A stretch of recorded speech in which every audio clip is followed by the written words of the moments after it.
Here it comes, the £1,000,000 question. Assalaamu calaykum, kusoo dhowaada kanaalka daruuraha. Macallin muddo dheer dhigayay maadooyinka juqraafiga iyo taariikhda ayaa ku guuleystay barnaamijka tartan aqooneedka loo yaqaano Who Wants to be a Millionaire? Kuma doonayay inuu noqdo milyaneer ee laga daawado telefishinka Ingiriiska.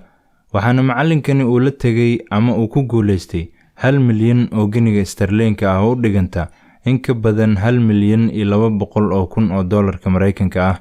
balse inta aanan gudagelin warbixinta macallinkani dheriga faqriga tuuray, fadlan like saar boggeena Facebook, siina share garay muuqaalkan oo la wadaag saaxiibadaada. Sidoo kale subscribe saar barteena youtube.com/daruuraha. Ninkan ayaa lagu magacaabaa Donald Fair. Waa 57 sano jir ka soo jeeda deegaanka Shropshire ee Ingiriiska.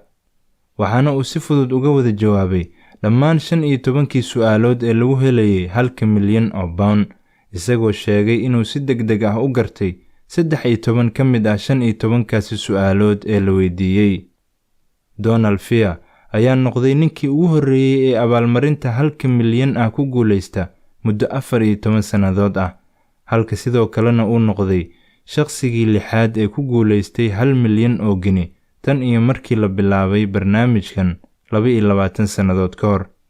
Markii uu xaqiiqsaday Mr. Fair inuu milyaneer noqday, ayaa wuxuu la xiriiray maamulka iskoolka uu muddada dheer wax ka dhigo ee Adams Grammar School, isagoo ku wargeliyay in 2 sano gudaheed uu doonayo inuu howlgab noqdo.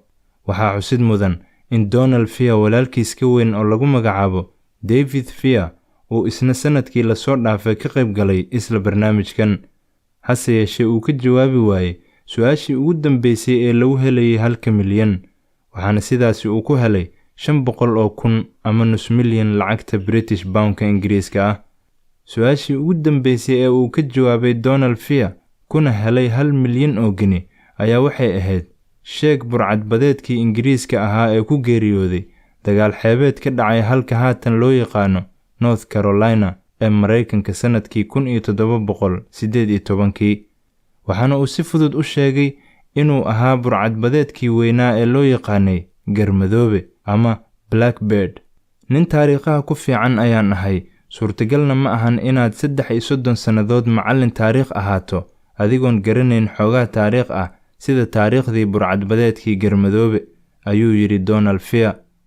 Waxyaabaha ka caawiyey su'aashii ugu dambeysay ee la weydiiyey Mr. Fair ee ku saabsaneyd dhanka burcadbadeedda ayaa ahayd inuu dhowr sannadood ka hor ardayda fasalka 8aad ee iskuulkiisa uu u dhigay taariikhda burcadbadeedda, sidaana uu weli ku xasuusto wixii dhacay 1718. Mar la weydiiyey qorshihiisa iyo sida uu ka yeelayo lacagtan uu ku helay 15 su'aalood ee uu ka jawaabay, ayaa waxa uu Mr. Donald Fair sheegay in 70% lacagtani uu siin doono qoyskiisa, halka inta soo hartayna uu si wacan ugu raaxaysan doono marka uu sanad ama 2 sano gudaheed howlgabka noqdo. Wuxuu kaloo xusay Donald Fair inuu iibsan doono guri heer sare ah iyo baabuurka uu aadka u jecel yahay ee Aston Martin. Ninkan aqoontiisa ku soo bandhigay barnaamijka Kuma doonaya inuu noqdo milyaneer ayaa wuxuu kaloo sheegay inay adag tahay inuu ka guuro gurigii iyo deriskii uu la noolaa 27 sannadood, si fududna uu meel kale uga iibsado guri cusub.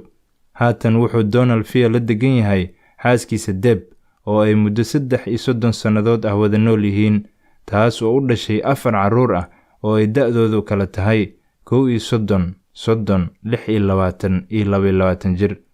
Hooyadiis iyo aabihiis, dhammaan ardaydii uu muddada dheer wax soo barayay, ayaa markii ay maqleen in Mr. Fair uu marti ku yahay barnaamijka milyaneerka lagu noqonayo, waxay dhammaantood hor fariisteen telefishinka iyagoo u rajeeyay Donald Fair inuu milyanka pound masraxaasi ka soo qaado. Sidii la filayay ayayna arrintu u dhacday.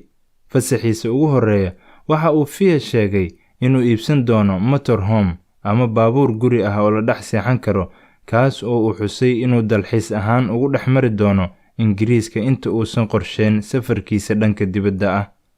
Intaas waxaa ku dhan warbixintii macallinka 33 sannadood juqraafiga iyo taariikhda ka dhigaya iskuulka ku yaala Ingiriiska ee haatan noqday milyaneerka, kadib markii uu ku guuleystay 1 milyan oo pound. oo uu ku muteystay markii uu ka jawaabay 15 su'aalood ee barnaamij aqooneedka caanka ah ee uu daadihiyo Chris Tarrant. Blackbeard, final answer. Donald Fear. You've just won £1 million! daruuraha